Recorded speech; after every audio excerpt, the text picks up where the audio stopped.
Hello friends, जैसे कि हम लोग क्लास 10 के एनसीईआरटी गणित विषय के अंतर्गत प्रश्नावली 3.2 क्रम से एक एक सवाल डेली पढ़ा रहे हैं। तो आज की इस वीडियो में हम लोग प्रश्नावली 3.2 का 3 नंबर का पांचवा सवाल फिर से लेकर आए हैं।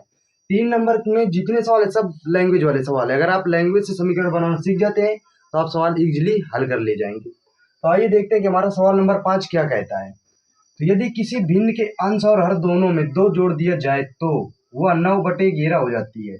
यदि अंश व हर दोनों में 3 जोड़ दिया जाए तो वह 5/6 हो जाती है। वह भिन्न हो ज्ञात कीजिए।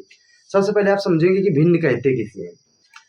तो अंश और हर के बटे में जिस संख्या को लिखते हैं उसको हम लोग क्या कहते हैं, भिन्न। जैसे 5/2 है तो ये एक हमारी भिन्न संख्या है। तो ये हमारी 5 जो है इसको हम बोलते हैं अंश, और जो ये बटे में होता है इसको हम लोग बोलते हैं हर। तो इस तरीके से हमारी भिन्न संख्या बनती है। तो कह रहा है कि एक ऐसी भिन्न संख्या है जिसमें दो अंश और हर दोनों में अगर 2 जोड़ दिया जाए तो वह 9/11 हो जाती है। यदि अंश व हर में 3 जोड़ दिया जाए तो वह 5/6 हो जाती है। तो वह भिन्न ज्ञात कीजिए। अब हमको पता ही नहीं है कि भिन्न क्या है, और भिन्न में हमको पता ही नहीं कि अंश क्या है और हर क्या है। अगर अंश और हर पता होता तो हम एक भिन्न बना लेते। तो आइए हम लोग इसमें सबसे पहले मानेंगे कि माना अंश की संख्या, अंश की संख्या बराबर x व हर की संख्या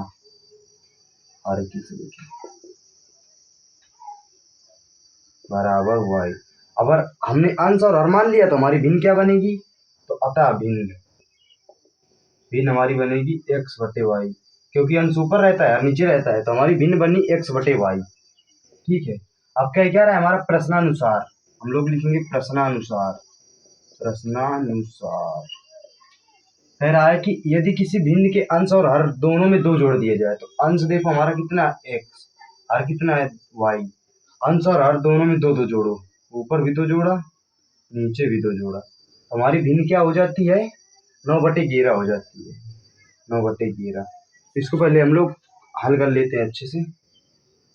तो देखो इसका पूरे का एलसीएम लिया हुआ है तो इसका इधर गुणा हो जाएगा, इसका इधर गुणा हो जाएगा, इसका ऊपर गुणा इसका इधर गुणा।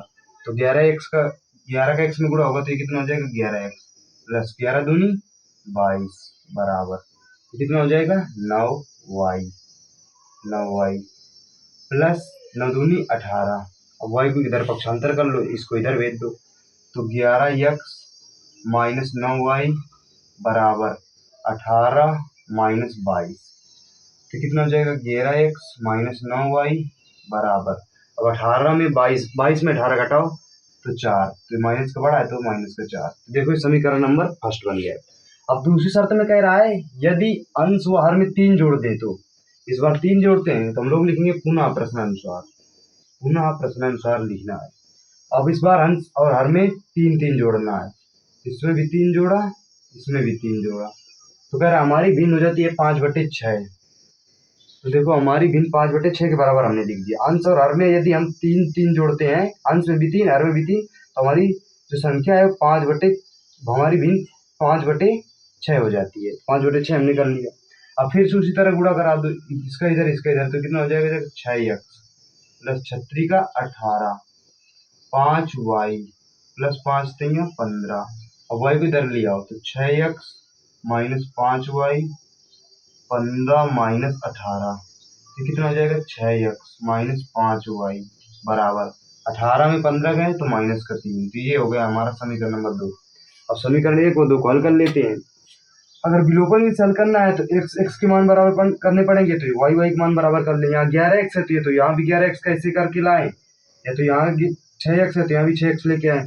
तो चलिए इसको देखते हैं कैसे। तो अगर देखो अगर हमें इसको विलोपन भी हल करना है तो जैसे देखो यहाँ 9y है, तो अगर 9 का गुणा हम इसमें करा देंगे तो 45y हो जाएगा। अगर 5 का गुणा इसमें करा देंगे तो ये भी 45y हो जाएगा। तो हम लोग इसमें 5 का गुणा कराते हैं इस समीकरण में, और इसमें 9 का गुणा कराते हैं। y का मान बराबर हो जाएगा तो हम लोग काट लेंगे।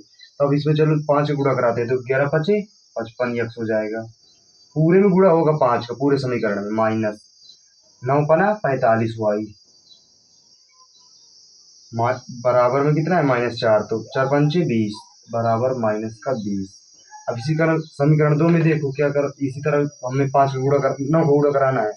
तो 9 छाका 54 तो 54x, ये कितना था, 55, ये 55x था, ठीक है ना। 4×4 माइनस 9×5 45y बराबर 9×3 = 27, ठीक है, समीकरण नंबर 2। अब देखो घटाने पर चिन्ह बदलेंगे, तो ये माइनस, ये प्लस, ये प्लस। अब हमने घटाने पर ऐसा क्यों किया, क्योंकि देखो ये दोनों माइनस माइनस के थे, माइनस माइनस के कटेंगे नहीं, इसलिए हम लोग घटाने पर लिखेंगे, और घटाने पर हमेशा चिन्ह बदलते हैं। देखो प्लस माइनस कट गए, और देखो 55x में माइनस का 54x गया तो x केवल बचा, ठीक है। प्लस का 27 में माइनस के 20 गए तो प्लस का 7 बचा, तो अंश की हमारी संख्या कितनी निकली, 7, ठीक है। अब हम लोग x का मान समीकरण 1 में रख दें या 2 में रख दें, तो हमारा y का मान आ जाएगा, तो हम लोग लिखेंगे x का मान समीकरण 1 में रखने पर, समीकरण 1 में रखने पर, समीकरण 1 था तो बिना गुणा वाला रखते हैं तो छोटा भी रहेगा। तो चलो x का मान कितना है, 7, तो ये देखो 11 गुणे x का मान, x की जगह 7 रखना है, 7 माइनस 9y बराबर माइनस का 4, 11 तो माइनस 9y बराबर -4, और प्लस का 77 इधर आएगा तो माइनस का 77 हो जाएगा, तो -9y बराबर 77 4 81, तो माइनस का 81, तो माइनस से माइनस कट गया, तो y बराबर 81/9, तो 9 नहीं है 81, तो y का मान कितना आया, 9, 9 1 9, 9 नहीं है 81, तो y का मान 9 आया। तो हमारी पूछ रहा था भिन्न क्या होगी, तो देखो x का मान कितना है, 7, तो 7 रख दिया, y का मान कितना है, 9, तो हमारी जो भिन्न थी वो 7/9 हो जाएगी। तो आशा करता हूँ आपको सवाल समझ में आया होगा, बिल्कुल बेसिक तरीके से। ऐसे ही अगर आप बोर्ड एग्जाम में अच्छे मार्क्स लाना चाहते हैं तो हमारे चैनल को सब्सक्राइब करें।